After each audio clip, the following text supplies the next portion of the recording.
I don't know if you're ready, if you want to say a couple of things quick about what you're here to do. Wow, just like that, huh? Yeah. Is that how it's going to be? Well, I skipped over you. Thank you, Charles, appreciate it. Yeah, so my name's Jeff Ackley, and I've probably talked, somebody's already heard me talk in the past. I am the founder of something called the Fossil Fuel Age Challenge charitable organization. And we do competitions for schools, communities, groups, businesses to focus on an eco-action that the group wants to do. So it could be environmental cleanup, it could be focused on eating organic, and each of the competitions have this premise behind them. And the premise is that we've been living in the fossil fuel age, which has been great and a lot of fun and evolved, but we're all realizing for various reasons that maybe it's time to move on. So the goal is to end the fossil fuel age and dawn the eco-enlightened age. So that's the age we learn to live in balance with ecology and build sustainable local economies and look for eco-energy sources, which, as I say, is fuels from heaven as opposed to fuels from hell. So the basic premise and idea behind this, and when people ask me what I'm doing, I often say that, well, I'm dawning a new age in the economy. So that's sort of the idea behind the competitions. And the competition that I'm focusing on right now has to do with web developers, which is pretty cool. So the goal of the competition, the eco-action, is to encourage web developers to develop a website for an environmental group that they choose. So you could do it pro bono for maybe somebody monitoring water or an environmental group local, or you could do it for pay for like a clean tech company or maybe a bike center, bike shop. So the size of the site doesn't matter. And kind of the fun part is if you build a site in Drupal, you could win dinner with Dries. And if you decide you'd rather do it in WordPress, you could win dinner with Matt Holloway. So the competition is going to run, it was running to the end of the year, we've extended it, so it's going to go all the way to Earth Day, so you have to April 22nd to build the site. So it's, again, it can be big, it can be small, and we're just going to do a drawing. And as a matter of fact, has anybody already built a site like this, a site for environmental group? Cool, all right. So if you've already built a site, that's great. We want those posted as well. And I've got a brochure here that will sort of show you how to do it, but basically you just go to ecositecompetition.org and you just take a screenshot of the site and post it. And we want sites that have already been built as well because we want to promote the site, we want to promote you, the developer, and your companies.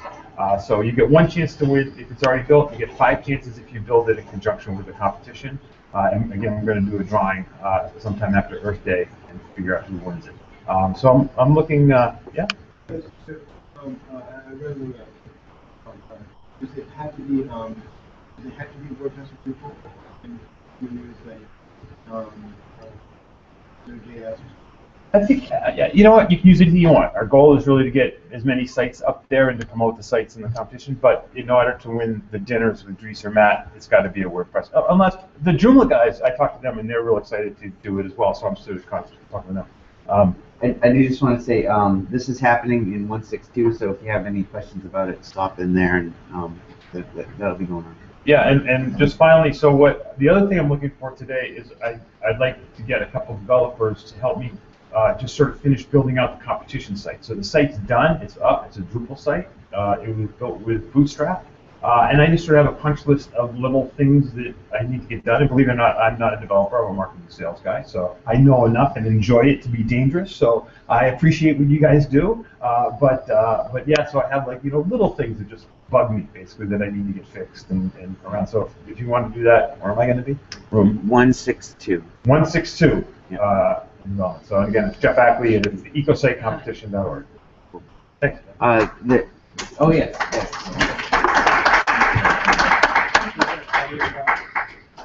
There are a couple other projects that are going to show up later to work on if you're so inclined. They will also be in 162. All the 162 is the Hacker Change room, and there is a makerspace. Steve, do you want to say anything about the makerspace in 165? So, I've been involved in a group called Makers for Amherst Media. We're trying to build a makerspace that would be local to Pioneer Valley and be kind of a town-down makerspace. Amherst Media is building a new building. Amherst Media is the old Amherst Community Television that's been rebranded as Amherst Media. We've been in the old Miko building that's there on College Street, and we're getting evicted from that building. We're trying to build a new building, purchase a piece of property on the intersection of Gray Street and Main Street. So this is just down the hill from the evicted. And the new building will be a technology center, and this will be part of it. We'll probably have some other tenants. But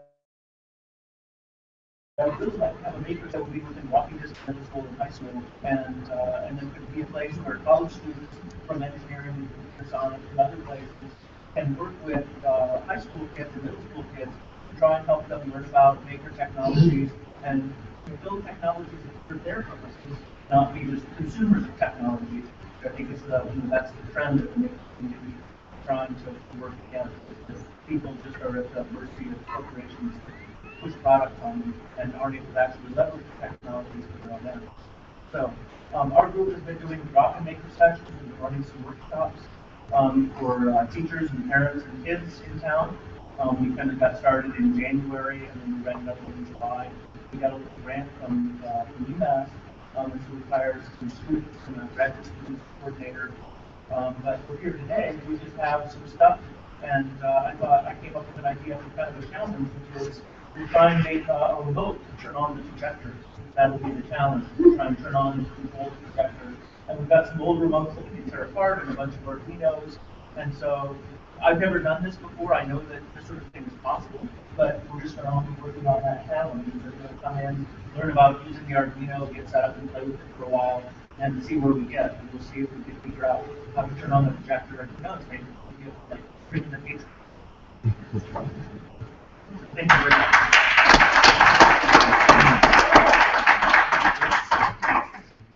So there's some things if you want to get up and stretch your legs at any point in the day to bounce around and check out. And wherever you are working on it, go check out something else. But I will hand it over now to Damien McKenna. I don't have much of an introduction prepared, but I know that Damien is very dedicated member of the Keen Drupal users group, right? Yep. Been up there to visit them, and he's keeping that going. And extremely active member of the community. Meta tags, big module. He's from Media Current. Media Current has really taken off. Yep. Weather is it weather.com? Weather.com. Yep. Big site. And some others. Yep. Well, that cannot be named yet. I'll hand it over to you. Sorry. That's good. Thank you. How's that volume-wise? So, good morning. I was very grateful to be asked to do this morning's keynote, so thank you all involved. And this morning I wanted to give kind of a gentle introduction to open source and some of the concepts behind it and the whys and wherefores. And I figured I'd steer it around the 5 W's of open source. As mentioned, my name is Damien McKenna. I work with Media Current, where I'm a lead Drupal architect. I help architect some of the more fun sites we've worked on. I'm not involved on weather.com, but some of my modules are used, which is nice. And I wanted to give a little background on me and to give you some insight as to why I got involved in this. To a degree, why I'm here. I'm kind of an accidental web geek. I didn't really set out to get involved in web development as a career. I just kind of started fiddling with HTML when I was in college.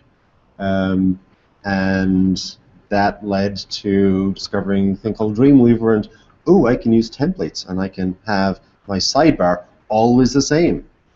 And then I realized, well, it's kind of a pain. Then there's this thing called PHP. I can do an include and then have it as a separate file and save it and keep it all nice and clean and organized. And then I realized, oh, I can put things in a database. And from there I realized, well, if I put it together and have a login form, this is a thing called a CMS.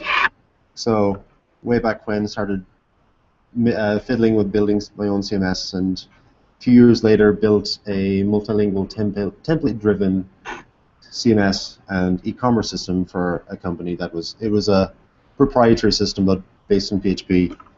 But I felt along the way that I can't be the only person who's building things like this. Things like this meaning a content management system that has a visitor side, what the public see, an admin side, where somebody can log in and change things, and where you have different types of content. So you've got, say, a forum and people posting forum stuff and products and articles and so on, and that would have to be expandable. So I could, in theory, get something and plug it into it. As it happens today, if you go onto the wonderful Wikipedia list of content management systems, there are 117 formally structured ones available on a wide variety of different platforms. And if you look on GitHub, there are tons more where people just start fiddling with something and upload it onto GitHub just for the fun of it. So I was glad to see that after all of that, I'm not the only one who wanted to have a thing like this. And then over the years, by way of that, I started to realize, well, there are these projects that I can look at and contribute to. Way back when somebody asked for a mailing list thing, and I started poking around with a thing called PHP list. And if you Google my name, you still saw commit messages to that. But I didn't actually use it very much in the end. A few years later, got involved in TikiWiki, which was a fairly expansive and oddly structured CMS, to say the least. And then, career-wise, took a sidestep to the left and got into Cold Fusion, and worked with a system that was built around Fusebox, and I got involved in the Fusebox system. And then somebody started building a PHP version, so because I knew PHP, I started helping out a bit with that. And a few years later, I got into Ruby on Rails and got involved in the Radiant CMS project a bit. And then, well, a year later, got into Drupal, and the rest is it's been an interesting journey. So, but most importantly along the way, really got to know a lot of people involved in it through things like mailing lists. That was really my first avenue to discover I am not the only one who's crazy like this, who thinks that building a CMS is not a super critical thing, that anybody can start building one and share it and benefit from others' input. And then discovered there are user groups. People actually meet in person to discuss this stuff. And from there are conferences where large groups of people get together and have sessions and presentations and stuff. And in the Drupal community, there are Drupal camps and DrupalCons where you have thousands of people getting together. And then, well, there's Twitter as well. I won't go too much into Twitter, but Twitter has actually been a really, really great communications medium for people involved in open source things and who want to learn more and contribute more.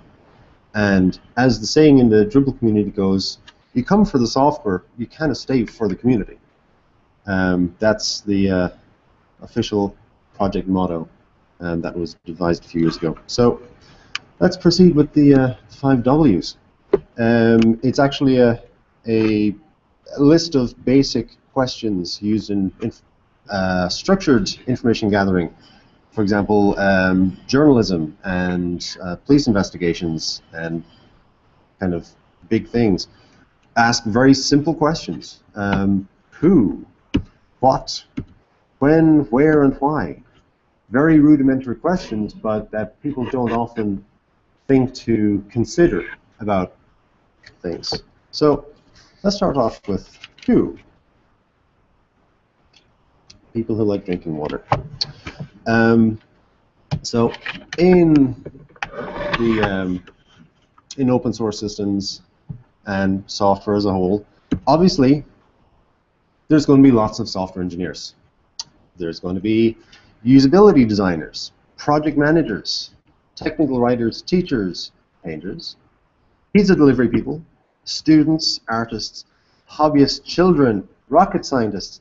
Basically, humanoids, because literally anybody can be involved. Anybody will have something to contribute. It doesn't matter your background, where you're from, what you can do, what you can't do. There are things that people can contribute. You. Thank you for the picture. But before we go on further, I'd like to dispel a few myths. There are some things that people kind of perceive that you have to do to be a member of an open source community or get involved in things. So you don't have to be a genius. You don't have to like Weird Al, but it's encouraged. You don't have to like British comedy, but it's really encouraging. You don't even have to like Doctor Who, and I must admit, I have not watched a single episode of the new series. But don't say anything bad about Firefly. I'll be after you. But there are a few simple requirements, and interest is very important, along with enthusiasm. But really, that's it. So moving on then to the second question, what? So what is open source software? So obviously, it's computer software. But one of the things is it can be either commercial or free. Being open source doesn't exclude something from being sold. The key thing, though, is obviously open source. The source code has to be available, and there will be some sort of a license along with it. There are actually formal definitions for what constitutes an open source project as opposed to a kind of or not really. Some of Microsoft's things in the last decade, they've kind of tried to say it's open source, but it's not really, because one of the key tenets is you're supposed to be able to take the code and do stuff with it yourself. Many companies like Microsoft started off by letting you see the code, but you couldn't actually do anything with it. And there is an international organization called the Open Source Initiative, and they are the ones who have kind of a formal structure behind it, and they're the ones who have the open source definition that is kind of used as a milestone to decide whether a given software license constitutes being open source. And I really want to direct your attention to an essay written a number of years ago. It's like 15 years or more, called The Cathedral and the Bazaar. It's written by Eric S. Raymond, who is very, very involved in he's one of the people who started the open source initiative. Who's into the bigger picture things and has been for decades. And he started to put together his thoughts on open source and how he perceived it and how he the lessons he had learned along the way. And I only actually read it a few days ago, and it's amazing how many things in his essay match perfectly with things I've experienced. Things like release early, release often as a motto for software, that the more eyes you get on something, the quicker you release things, the better the software will be. So obviously there are lots of open source projects, plenty of them, and many of you probably use many of the things here day to day and don't realize the detail behind it, that it's open source and what that means. So one of the things, again, is that the software can be sold. It just many times it'll be the main software package is available for sale. It may also be available as a community edition, for example. That's what some companies have done, is they've released kind of a community edition version of their software that's, say, under the GPL or MIT license or something. And then they have a commercial version that's more geared for large organizations that want, say, technical support 24/7, etc. Sometimes it'll be the main software is commercial, and then your add-ons are under a different license, or it could be vice versa, where you've got, say, and the core software is free, but then there are commercial add-ons to go with it. That could be just plugins to expand functionality, themes, etc. But one of the key things with the whole thing, well, the whole open source movement, is the software license behind it, and there are tons of different licenses. For example, the GPL, GNU general public license, the BSD license, Apache, the Apache project came up with their own that fit their motto and so on, and their belief in software. But each license has different allowances, so especially focused around what you can do with the software that you get from them. For example, some licenses like the GPL require that anything that tightly integrates with that software also has to be GPL licensed or compatible. So some people don't like GPL because of that they want to be able to use the core software, but say that to keep open source, but then have, say, plugins that are closed source. That is how they want to make their money. But again, this goes back to the open source definition that controls which of these licenses are accepted as an open source thing. That kind of feeds then into the question of, well, what can we do? There are lots of things we can do. Anything from, obviously, code, whether it's PHP, C++, Java, who knows what, HTML,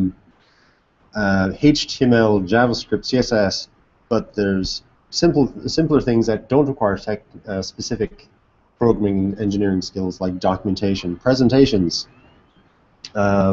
just testing things, sitting down and poking around in a browser or trying out a program and running through different scenarios, and providing technical support in the whatever support channels the system has. For example, in Drupal, for Drupal, each project has its own support structure.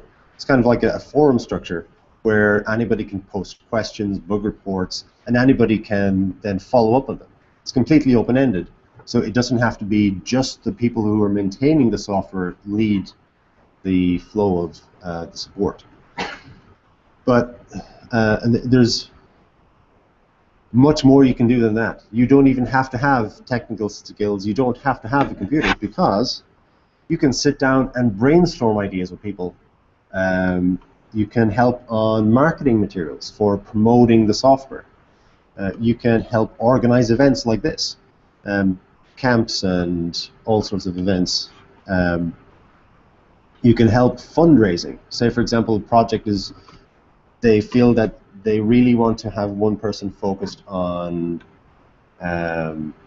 working on the project for a week, or they're trying to collaborate and have multiple people fly into one location to work on something. You can help fundraise for that.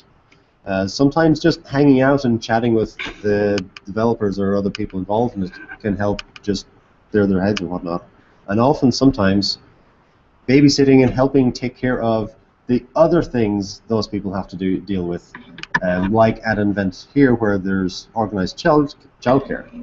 You might not think of it, but the people who are running the childcare are helping with the projects that everybody else is involved in. So then that leads back to who, and again, you don't have to be a geek. You don't have to be a geek to work with childcare, to do fundraising. You don't have to be a genius.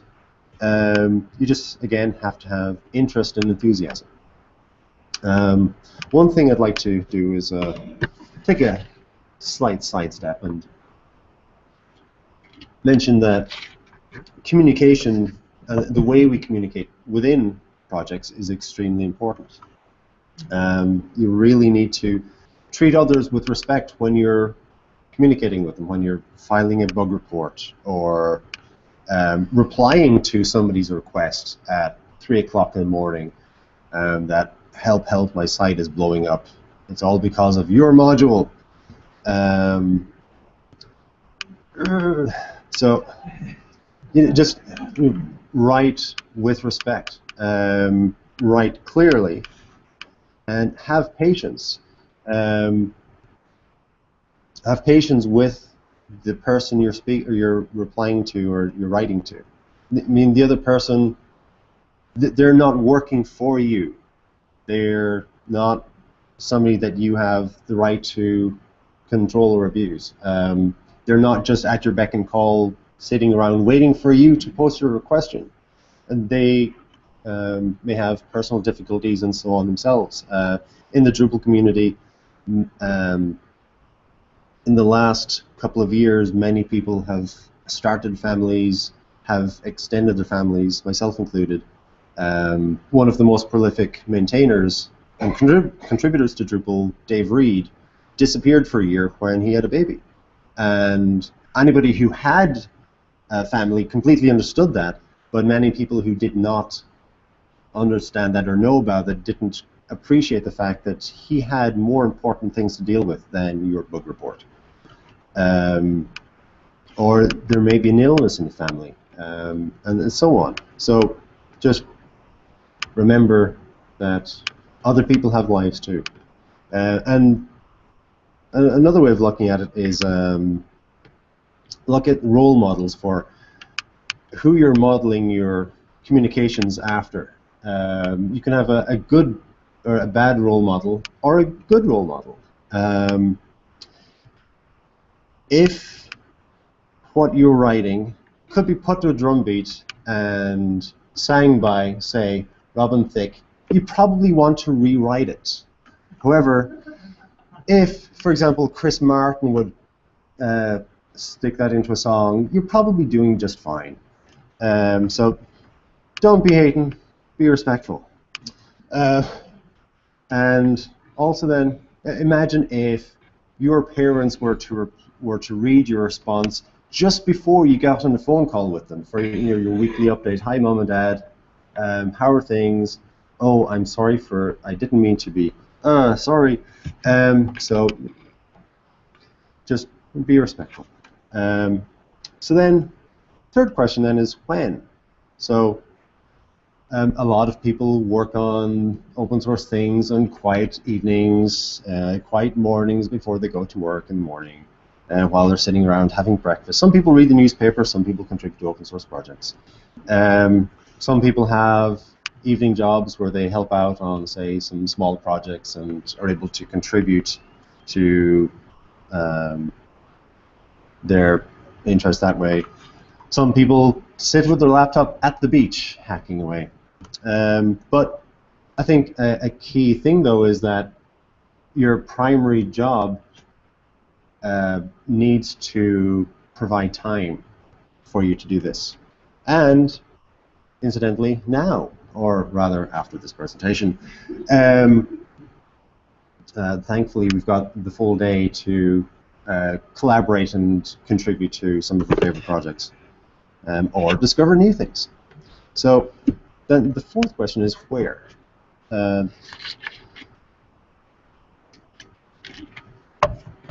So obviously at home, sitting at the kitchen table eating your breakfast and working on something. Conferences, just like this. There are conferences all over the country, all throughout the year, and there's usually something you can find within driving distance, fairly frequently. Code sprints are another thing that has started up as a thing separate to conferences. Obviously, at a conference like this, there's a code sprint that is kind of built in as part of the conference thing, but a lot of projects have started doing just code sprints in their own regard, or their own right. And then you can sit down at the library and hack away at things. You don't have to have your own computer to go to the library, sit down at a computer, and go onto an online forum and provide some technical support. But there are user groups, user meetings that lots of different projects have, that you can find somewhere to meet up. But again, your day job really should be providing some time and location for you to do so. And really, if a company uses open source software, they really ought to be contributing. You're not paying for the software itself, so why not put some of the money that, or the time and resources that your company has, put it into the software instead. So it kind of all boils down to the fifth question of why. So before I get into it, I'd like to remind you of in the before times. So in the before times, you had giant companies like the Weather Channel with hundreds of millions of unique visitors each month. You had giant educational institutions like Harvard College, University, whichever. Private colleges, really giant institutions with billions of dollars of endowment, all been, and others like major sports organizations, news organizations, national stores, stores with companies with hundreds and thousands of stores all over the country, and media companies that present the news to millions of people all over the country and all over the world, with sites with hundreds of millions of visitors each year, if not each month, billions of dollars of in companies, and dozens of staff all working on the infrastructure and the websites and everything else for these companies. Traditionally, they would have been using commercial software, commercial CMSs, that would be probably millions of dollars in licensing fees each year just to be allowed to run the software. And then along with that, they have extremely expensive development costs because they'd have to pay the company that made the software for a lot of customizations and add-ons and so on. And all of the customizations they would want to do would be additional things, would be custom. They wouldn't be able to share it with, say, a company down the street that was using the same thing. And then they'd have problems with staff availability. Who are they going to hire off the street who knows this stuff? And a big thing that is the no sharing. You can't share customizations to a commercial system very easily. And a lawyer by the name of Brendan Scott from Australia wrote a really good article explaining the hidden costs of commercial software. And he said that vendors have a disincentive to interoperability, and that disincentive grows as the market share grows. The larger the company gets, the more they want to keep their things, their customizations to them. And it's really sad. So, but imagine a world where that doesn't happen. Imagine a world where those billion-dollar companies, the effort they're putting into their custom systems can benefit organizations like CARE, international support organizations and relief agencies. CARE operates in 90 countries worldwide, have 900 plus projects going on at the moment. And they help hundreds of millions of people. Habitat for Humanity, who go around and build houses for people in disadvantaged areas, disadvantaged countries. A few years ago, I forget, was it a typhoon or something destroyed an island? They went in, they brought people from all over the world to help rebuild houses for people. Amnesty International, who work worldwide on human rights initiatives. Down to the local level, where small local websites, where say the town or the county doesn't have a newspaper anymore. Say that we had a newspaper in the past, but it had to close down because people weren't buying the newspaper enough. A lot of websites have sprung up to fill up that gap, so people can get local news more quickly rather than just waiting to see if something shows up on CNN. And then even personal sites, my own with the funny Lego logo, and where you can just build something to share news with your family and friends, and tinker away with things yourself. But all of these sites, all of these groups can benefit from the same thing. The billion-dollar companies, the improvements they're making in open source tools can benefit all of the rest of them too. And who doesn't like that? But to get into a more direct level, how does that affect us? So why would we want to? So there are lots of benefits. There are professional benefits to us. There are benefits for the employers. Benefits to us personally, not even just professionally. And then there are benefits to society. So at the professional level, you're gaining exposure to new things that can help you learn.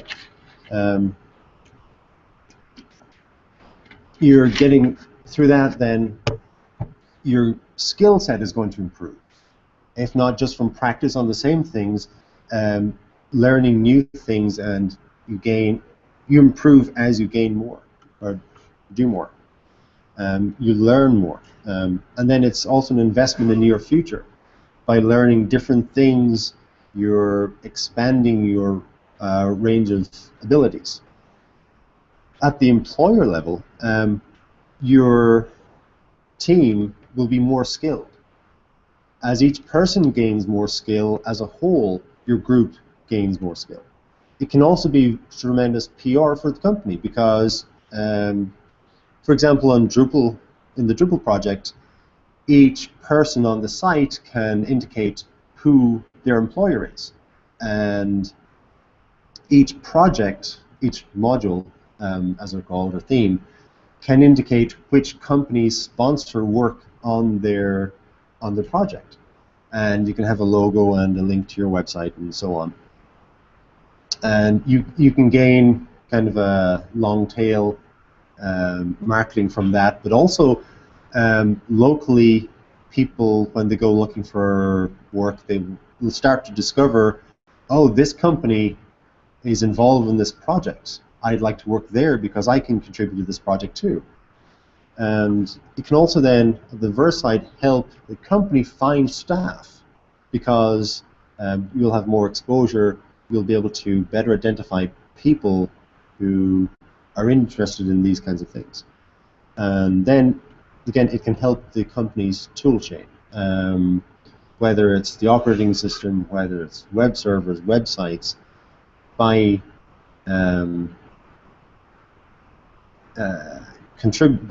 openly contributing to things, ultimately it will all benefit the company.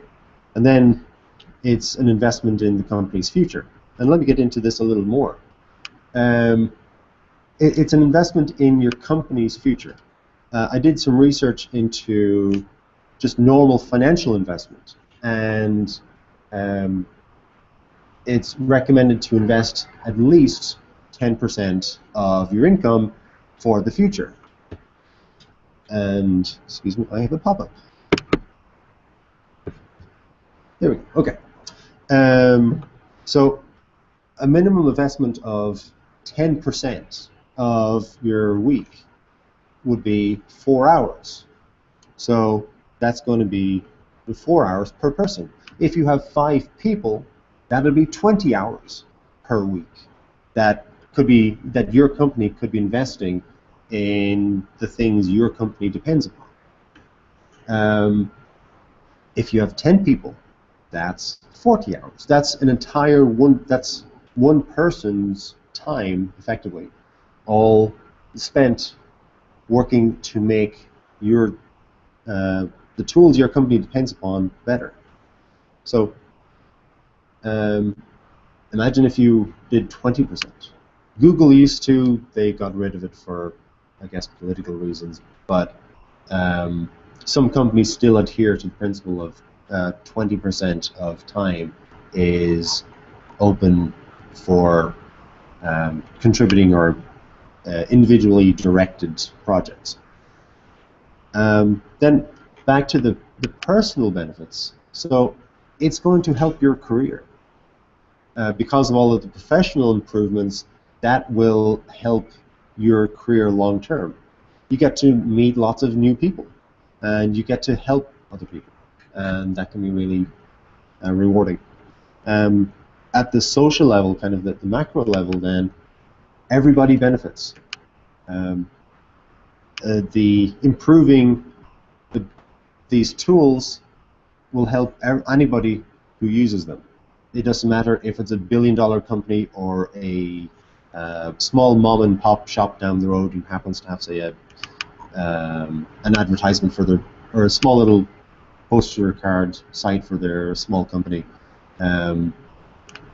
Everybody wins in the end, and it's good to share. So one more thing I'd like to just get into, kind of along the theme of along this weekend's theme of diversity and privilege. One thing about me is that obviously I'm white, male, hetero, and a Bill Gates lookalike, as has been mentioned a few times. The person who mentioned that was my best friend at the time, so I forgave him, but it's... Yeah, so I'd like to just take a moment to compare and contrast myself with, Mr. Bill Gates and myself.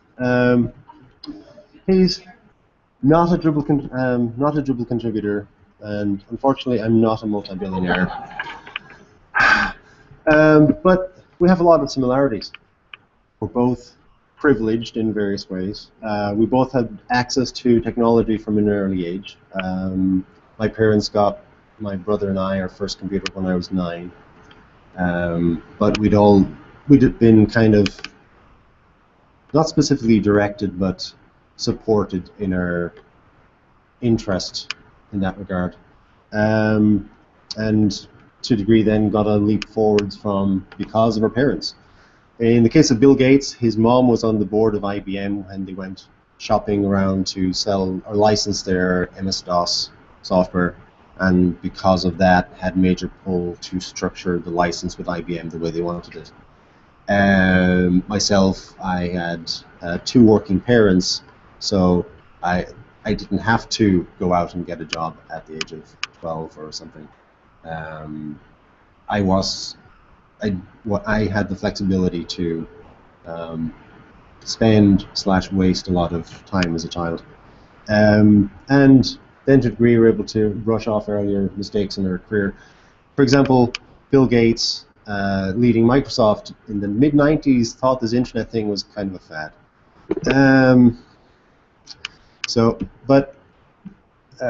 Again, somebody in my position has a lot of privileges. I'm more likely to be taken at my word.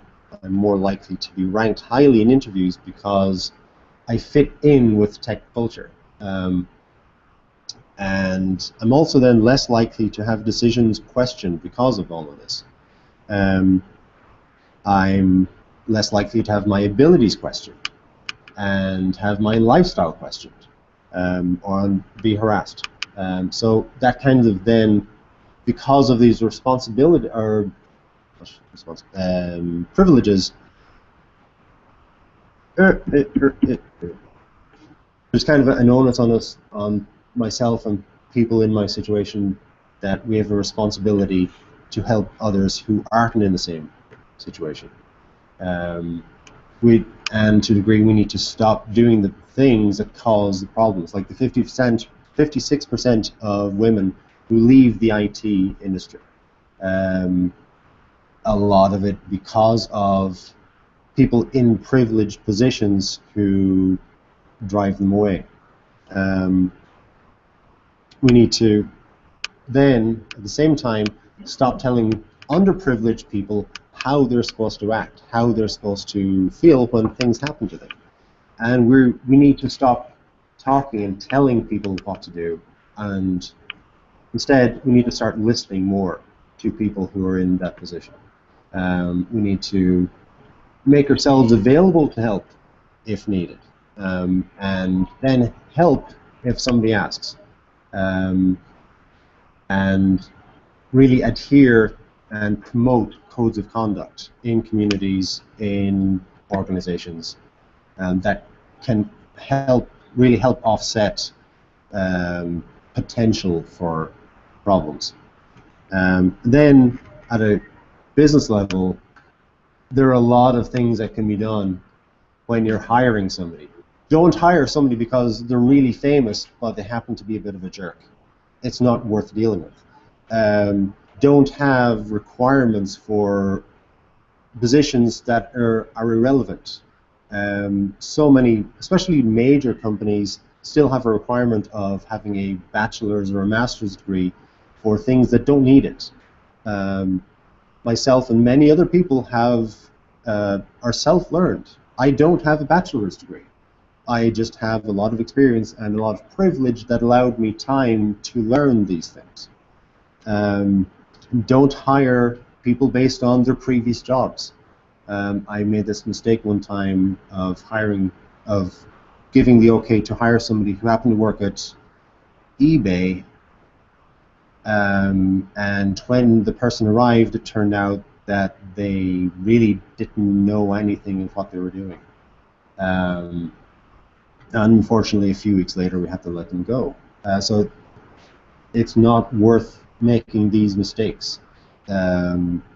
Consider each person for who they are, their potential, not strictly what they've done in the past, a bullet list of technologies they know, because most often they'll be able to pick things up and learn more on the fly, on the go. And there's a really good article that was posted recently at the bottom that includes these and many more items that you need to stop. People who are in hiring positions need to stop doing. And then for more information on this, definitely follow Ash Dryden on Twitter and FemFreak. I do not remember what her full name is, but she has this. Thank you. She has this. Where am I? Series of videos that explains how there are so many subtle things in video games that people take for granted, but which are extremely demeaning to women and people in minorities, that just like I said, are taken for granted, and you just gloss over them because it's always like that. But it doesn't have to be. Pop up. Click. Okay, back. And Model View Culture is a magazine that was started within the last year or so. And they publish articles on their website, and you can actually get a Dead Tree edition. They publish it in paper once a quarter, I believe. And they post some fascinating articles on tech culture and diversity and all sorts of really interesting aspects of it. So at that, are there any questions on open source and communities and Benji? Talk a little about the history, and I was trying to think, what were the first open source projects? The two earliest ones I can think of are Emacs and Tech. Does that sound right to you?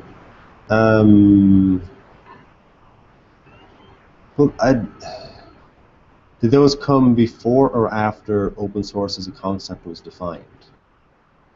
Before, I think. Those were both started in the 70s. Okay. I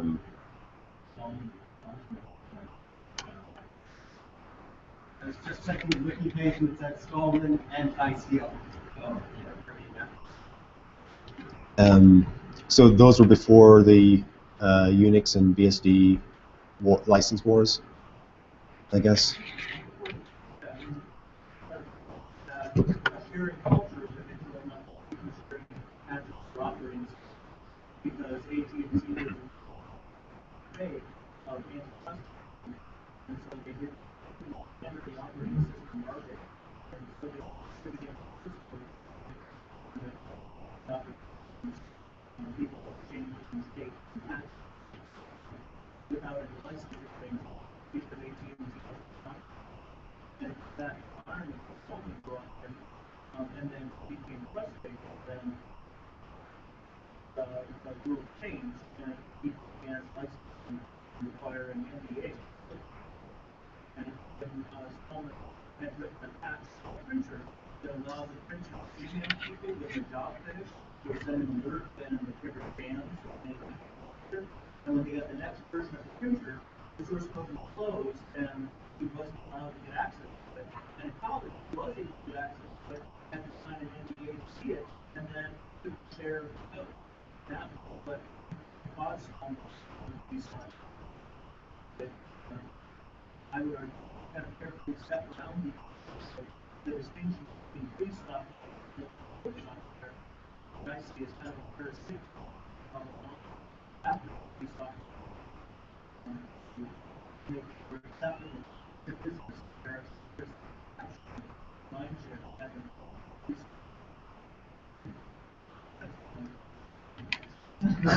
Well, thank you. Any other questions then?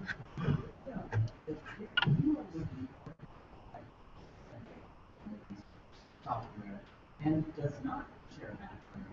What are things that you can do for a pleasure to make that much, to make that time? But what are some of the arguments that are made to help encourage that to happen? Very good question. The question was, what can you do if you're in a situation where your company is benefiting from open source systems? What can you do to help to encourage your company to contribute back? And that's one that I've battled with at times. Where a few years ago, my first job working with Drupal was with a company that didn't officially like contributing because they felt that the things they were building were their competitive advantage. Some of us, but they didn't stop all contributions, so it was kind of, to a degree, unmonitored, just unofficial. So we could start write patches and do things like that, and occasionally sneak out a small module, but they wouldn't get behind it officially. And it can be a difficult battle, and I don't have any clear-cut answers, but you can talk with people who are against it and try and work out what the rationale is.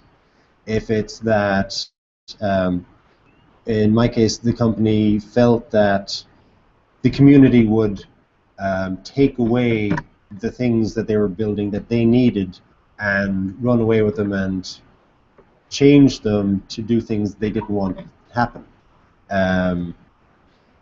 And they had a lot of misgivings that had no connection to reality at all. In the Drupal community, there are procedures and policies behind who maintains and who controls the projects. For example, somebody else can't just come along and take your project away from you. There are processes behind that have to be followed, and if they're not followed, you can again follow another process to get them back again, as happened recently. So that fear was without merit. So again, just talk with them, see what their particular concerns are, see if you can address them bit by bit, and maybe eventually you'll get to wear them down. And then again, there's also the simple concept of they're getting this software for free that other people have worked on for free, oftentimes. And kind of a quid pro quo, if I'm giving you something, why don't you give me something back? That's a great tool for encouraging companies to do that if they have that issue. And I don't want to be completely self-serving with regards to the website competition, but it's the utility use with it. But if you see some of the A players in the socially responsible companies, Stonefield Farm, there's actually a couple of web development firms that are doing it.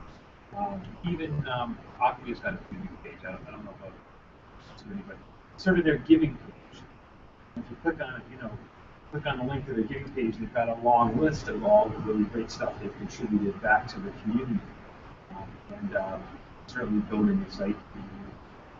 It doesn't have to be just giving back to the Drupal or WordPress community. It can be giving back to your local community or developing the site for an environmental group is a good one for the companies to post up there. But if you can get your company to and especially if you're an A player, I mean, if you're the media crowns and these guys, you should definitely have this page so that the rest of the companies can then say, hey, look, here's what the big guys are doing. We need to have this giving back page. And once you have the giving back page, then you need some fodder to put in that giving back page, which maybe you can maximize your contributor or you can start. I see it very rarely. And certainly, if a company does have this giving back page, it's very expensive. So companies can start promoting that more and more, and having that link higher and higher within their nav bar. That's a great way to do it. Tying back to the PR. Yes. That you mentioned, that can be our, hey, this can make sense. Right. Sorry, go ahead.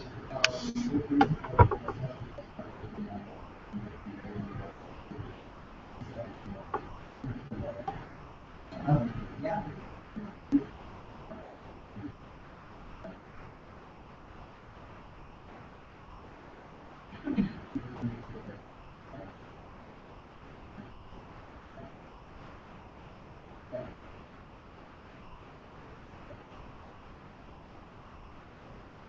Johanna? Well, yeah. I mean, you totally said that. It's the stuff. This is something that Danny Morgan, I don't know, she wrote and she is a project really often. And she's doing some work around reception, what contribution is, and inherent sort of classes, successes. Perceptions involved, like circles related to perception involved in what contribution is. Like a lot of people are totally and there was a step from following up to make sure that things are going to be something like consulting or whatever, up to sponsoring at events, to sending your employees to work camp, and conferences, and it's like company and colleagues trust in their talking. Go get so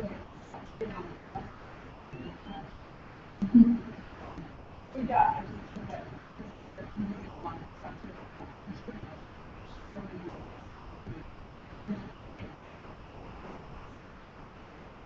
Cool.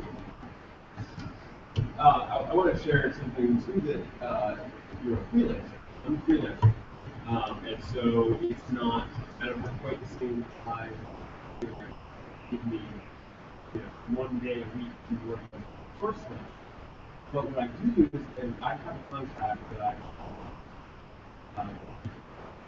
and there's a clause in that contract that says some of the work that I will do for you is actually open source work. I'm extending open source projects to make our project better. That happens a lot, right? You need to submit a patch to make it do. And it explicitly says any code that I write that is contributing extending an open source existing open source project will be open source code, and I can push it back, and I will make sure the license you can do that in the project. And just like you can put that in the contract. Like, it's the cool thing about contracts, you can do whatever you want, and don't probably sign it. And then you're good. Cool.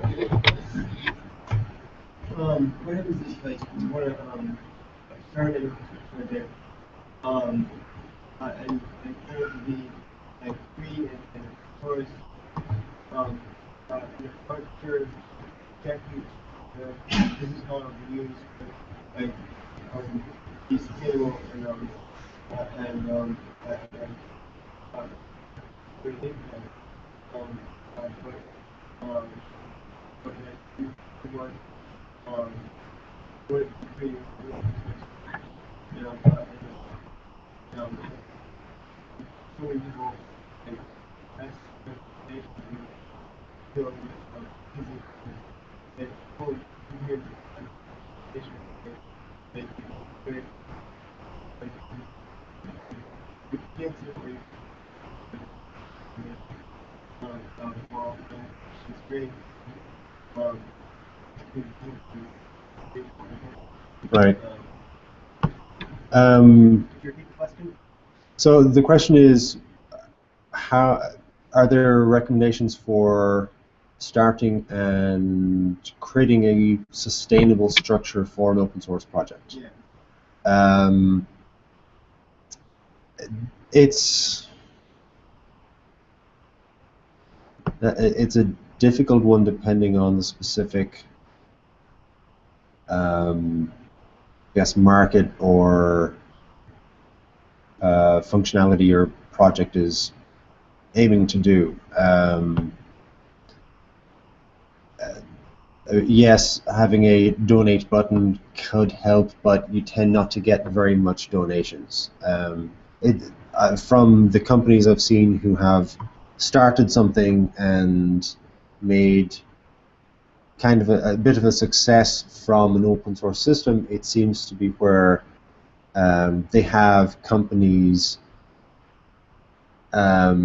at least partly funding the development through improvements, customizations, and then those improvements and customizations are fed back. And I guess I'm kind of I have some ideas. In my the model I'm planning on applying is to have a model that says if you in a really free open source if you don't have time help use our versus the key across the middle and then it's that the other model is I mean part of the so have a charge you want to higher but making your own that's great. cool. And maybe it might be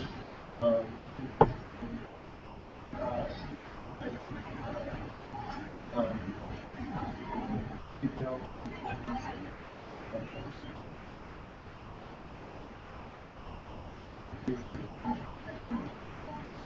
Cool. Well, good luck with it. So, just before we go, remember that you can contribute today. We have 3 different things running in here. Everything has a Drupal theme. In 602 next door, it's Hack for Change.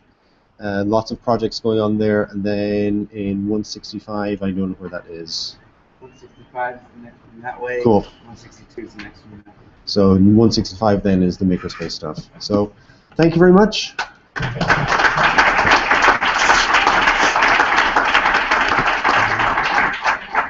is the stuff button.